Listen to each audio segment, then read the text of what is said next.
In the desert of northern Sudan, something strange has been found. A broken statue lies half buried in the sand. The eyes have been carved out on purpose. The royal name has been scratched away. It looks as if someone wanted to erase the identity of the person it once honored. Why would an ancient civilization destroy the face of its own king?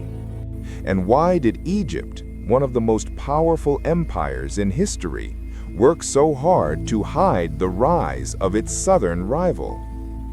For centuries, this mystery has been ignored, dismissed, or forgotten. But today, a new generation of African scholars is asking questions that were once forbidden. One of them is Dr. Leila Hassan, a Sudanese archaeologist. For years, she has searched the desert for clues. When she sees this broken statue for the first time, she speaks only one sentence. This kingdom didn't disappear, it was buried. If she is right, then history as we know it is incomplete, maybe even wrong. And if this lost kingdom truly rivaled ancient Egypt, then its story is more important than ever. The forgotten African kingdom that rivaled ancient Egypt. To understand this forgotten kingdom, we must travel far back in time, to the southern Nile. This land was rich, warm, and full of life. The river fed the soil, and the people who lived beside it built small villages that slowly grew into strong towns. These people were the ancestors of the Kushite civilization. At first, they lived quietly in the shadow of Egypt, but over time, they became more skilled, more organized, and more powerful. As the years passed, they began to shape a kingdom that could stand on its own. Their knowledge of metal was one of their greatest strengths. The people of Kush learned to work iron better and faster than almost anyone around them. Their tools and weapons were strong, sharp, and highly valued. While Egypt depended on bronze for many years, Kush used iron to build a new kind of industry. They also carved temples and sacred places into the mountains of Jebel Barkal. These temples were not copies of Egyptian designs.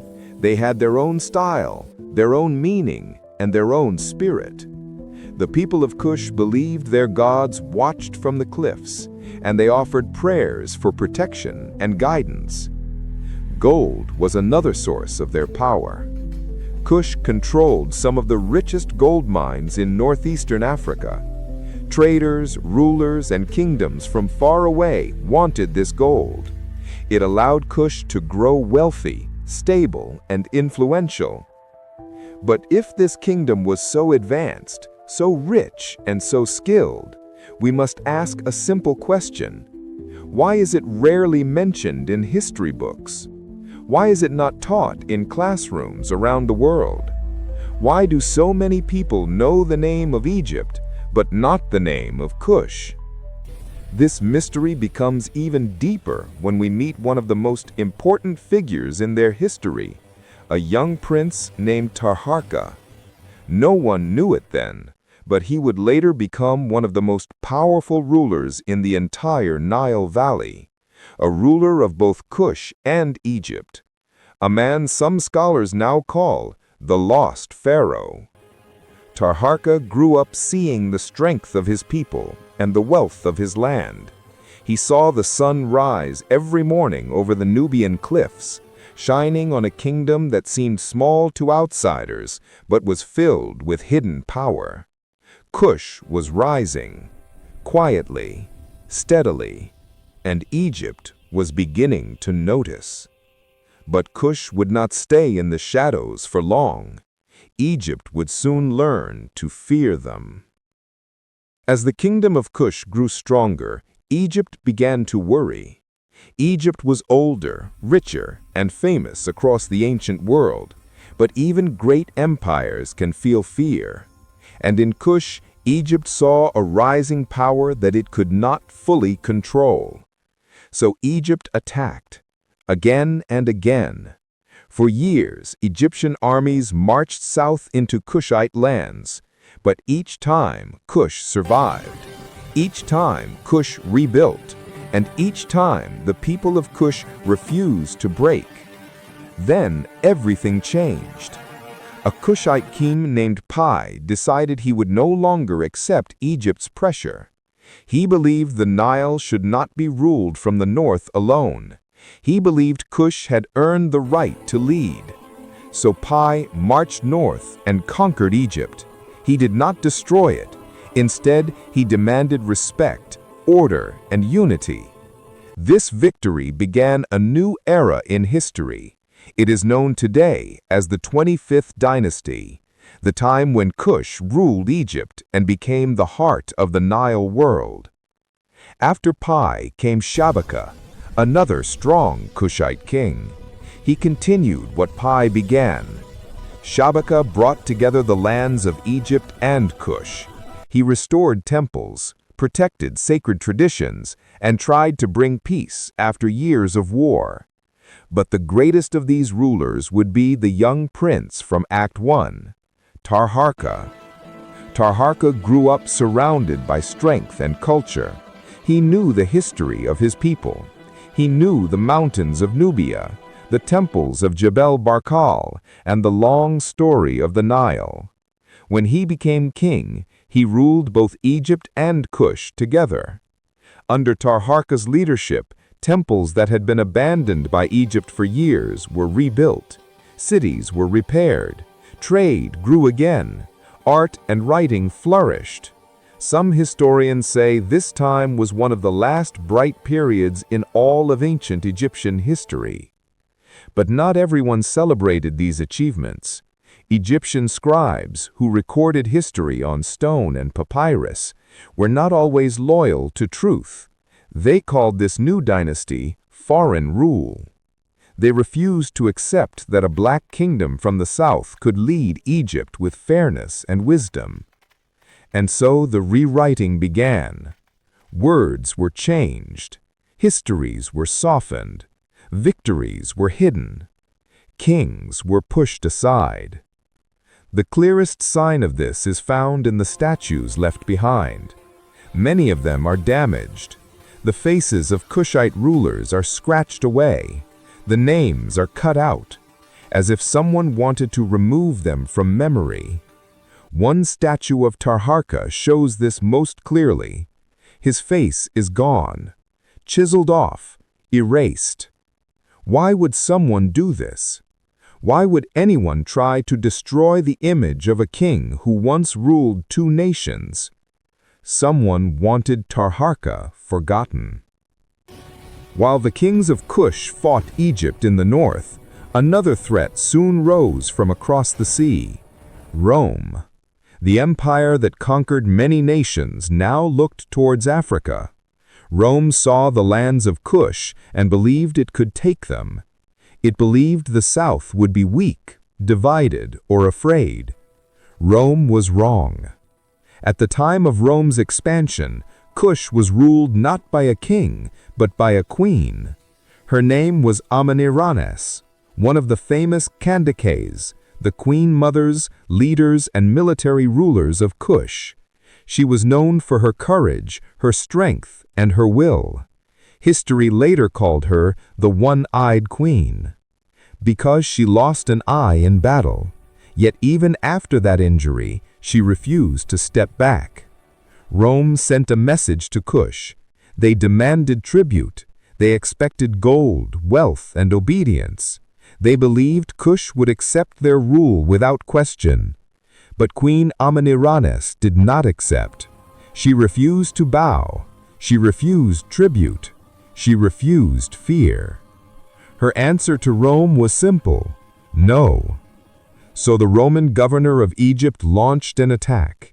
He believed he could crush Kush quickly and easily. But he did not understand the spirit of the Candace. He did not understand the fighters she led. Queen Amanirenas gathered her troops, including her famous archers. These archers were skilled and deadly, known across Africa for their accuracy. She led them into battle herself, not from a distant safe place, but from the front lines. Even after losing an eye, she fought with greater determination. The battles between Kush and Rome were long and harsh, but each time the warriors of Kush pushed back the Roman forces. They burned Roman forts. They captured Roman statues. They struck fear into one of the strongest armies in the world. After years of conflict, Queen Amanirenas made a bold decision.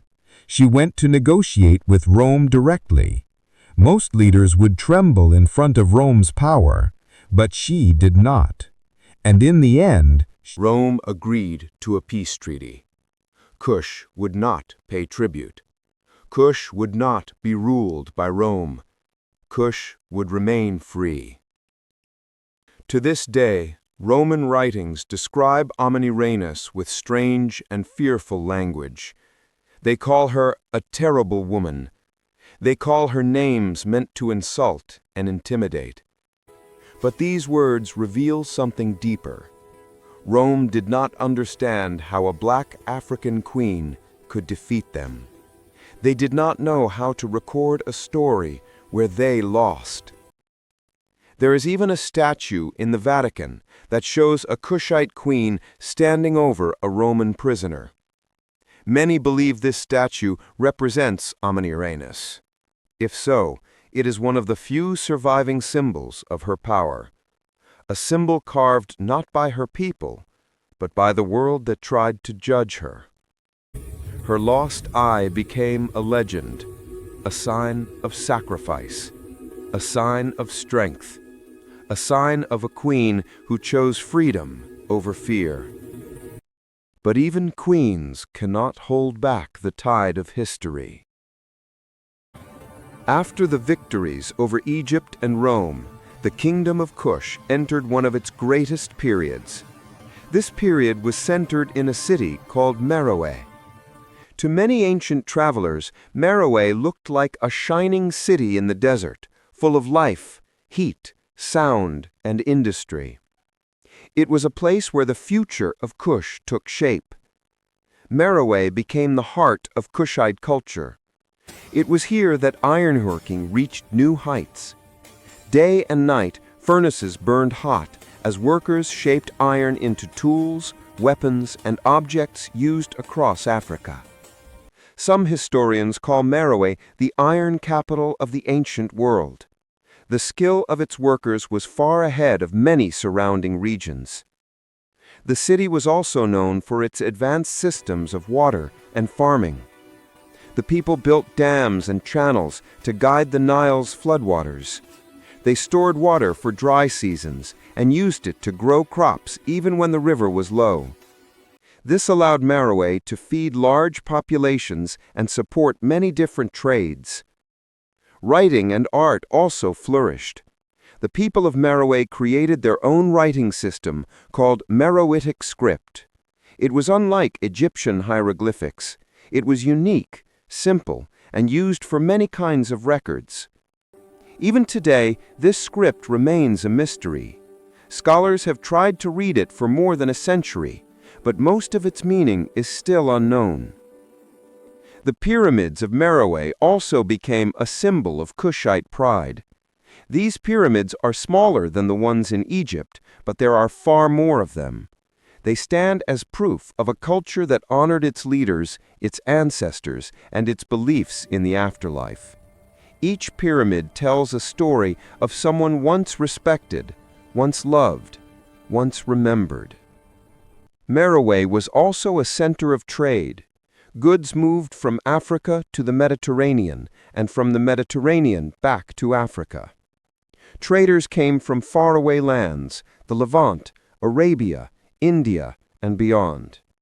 They came for iron, gold, cattle, incense, and fine goods made by Kushite hands. The city grew wealthy, powerful, and respected. But with all this success, one question continues to follow the story of Kush. Why is this great city barely mentioned in global history books? Why is the script of Meroë not a priority for the world's scholars? Why do so many people know the pyramids of Egypt, but not the pyramids of Meroë? There is a tablet found in the ruins of this city. It is carved with symbols from the Meroitic script. No one has fully translated it yet, which means secrets of the Kushite world are still locked inside. Each symbol holds a story we may not yet understand. It reminds us that there are chapters of African history still hidden, still waiting, still silent. And it raises another thought. Maybe the silence was not an accident. The true story of Kush challenges much of what the world believes about ancient civilization. And as we move deeper into this history, the mystery only grows. As the power of Kush grew, so did the efforts to hide it. This part of the story is not about battles or kings. It is about something quieter, but far more dangerous. It is about erasure, the slow and deliberate removal of a kingdom from the memory of the world. The first force behind this erasure came from Egypt itself. Egyptian rulers did not want future generations to remember a time when Kush conquered them. They did not want to record the years when the Nile was ruled from the south, so they changed the story. Egyptian scribes wrote that the Kushite kings were foreign. They wrote that their rule was strange, unwanted, and temporary. They made it sound as if the 25th dynasty was a mistake. They hid the truth that these kings restored temples, brought peace, and kept the Nile united. Some scribes went even further. They carved the names of Kushite kings out of temple walls. They damaged statues. They erased faces, as if removing the image of a king could remove the truth of his rule. Rome continued this pattern. When Queen Amanirenas defeated Rome and forced a peace deal, Roman writers refused to give her respect. They described her as cruel, wild, and dangerous. They never admitted they were beaten by a queen who fought to protect her land. They shaped her into a warning, not a hero. Then came another kind of erasure, the erasure brought by time and by outsiders. When European explorers and scholars reached the Nile centuries later, they studied Egypt with great interest, but many ignored Kush. Some said its monuments were too small. Others said its history was too unclear. Axum was growing stronger. Its leaders controlled trade, ports, and new military routes. And soon, Axum and Kush became rivals. No one knows exactly how the final attack happened. The records are unclear, and many details are lost. But sometime around the year 350 CE, Axum invaded Meroë. The city that once ruled two nations now struggled to defend itself. Temples were damaged, buildings were burned, archives and scrolls disappeared in the chaos. Some people fled, others stayed and were captured or forced to move. The city soon emptied, and the great center of Kush fell silent. But this is where the mystery grows deeper. We do not have a clear record of what truly caused the fall. Some scholars say it was Axum's army. Others say it was the collapse of trade. Some say the environment changed too quickly, and others believe internal conflict played a role. The truth may be a mix of all these things, but one fact remains. The records of Meroë's final days were destroyed. It is as if someone wanted the last moments of the kingdom to vanish. In the ruins of the city, archaeologists found a small piece of burned papyrus. Only a few words can be read. They seem to be part of a warning written by a Kushite priest. The last words are haunting. And then the north will erase our names. These words echo the long story of Kush, a kingdom that rose in strength, fought with courage, ruled with wisdom, and was slowly removed from history. But the fall of Meroë was not the end. It was only the beginning of another long silence, one that would last for centuries. For many centuries after the fall of Meroë, the story of Kush almost disappeared. The pyramids stood alone in the desert, quiet and empty. The temples were covered by sand. The language of the kingdom could no longer be read. It seemed as if the world had forgotten everything. But history does not remain silent forever. Slowly, the Kingdom of Kush began to return.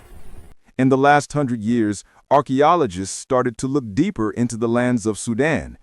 They found ruins, statues, and temples that did not match Egyptian style. They realized they were seeing something older, something different, something powerful. These discoveries pointed to a forgotten kingdom that history had pushed aside. In recent years, African scholars and Sudanese experts have taken the lead in uncovering the truth. They use new tools, new methods, and new technology to study the desert. Ground-penetrating radar has revealed hidden pyramids still buried beneath the sand. Objects once mislabeled in museums have been corrected and returned to their true identity.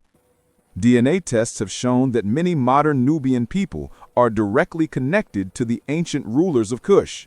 Their traditions, music, and stories still carry pieces of the history that was never fully erased. And more discoveries continue to appear. Ancient temples are being studied again, tombs are being reopened, and each new finding adds more evidence that the Kingdom of Kush was far more advanced, far richer, and far more important than the world ever admitted. The writing of Meroë, the Meroitic script, still remains one of the great mysteries of Africa. Scholars have unlocked a few symbols, but most of the language remains unknown. Behind those unread words, there may be many secrets waiting to be found. Secrets about kings, queens, wars, beliefs, and daily life. Every new discovery pushes the story of Kush back into the light. Every artifact gives a voice to people who are silenced. Every study makes the world ask a new question. If this kingdom was so great, why did we not learn about it sooner? Kush is rising again, not as an empire, but as a truth that refuses to stay buried, a truth that asks us to look again at history and to see what was hidden. The stones of Kush have begun to speak, and the world is finally listening. Now we return to the question that opened this story. Why was the Kingdom of Kush pushed into silence? The answer begins with a small wooden box found in the ruins of Meroë. Inside the box was a carved stone tablet. On its surface were two languages side by side, Egyptian hieroglyphics on one line and the mysterious Meroitic script beneath it. Two worlds on one piece of stone. For a long time, the writing could not be understood, but when scholars translated the Egyptian line, the message became clear. It was not a warning. It was not a threat. It was something very different, something powerful. The message said, "The South is not lesser. The South is eternal." These words speak directly against the silence that covered Kush for centuries. They show a kingdom that knew its worth, a kingdom that believed in its place in history, a kingdom that refused to be erased, even as others tried to bury its name. At the same time, the Meroitic script beneath the hieroglyphics remains unread. We still do not know what the Kushite writer wanted to say. That message is still locked in time, waiting for someone to understand it, waiting for someone to finish the story. The rediscovery of this kingdom teaches us something important. History is not only about what happened, it is also about who gets to tell the story. For many years, Kush was ignored because it did not fit the world's idea of what ancient greatness looked like. But now the truth is rising again. Egypt was not Africa's only great power. Kush was not a shadow. Kush was a rival, a leader, a creator, a force that shaped the Nile. And even though the kingdom fell, its memory still survives in the people, the pyramids, the language, and the land. In the end, we must ask the final question. If a kingdom this powerful could be hidden for so long, what else in history remains buried? The stones of Kush whispered the same answer. Look deeper. Look again. The truth is still there.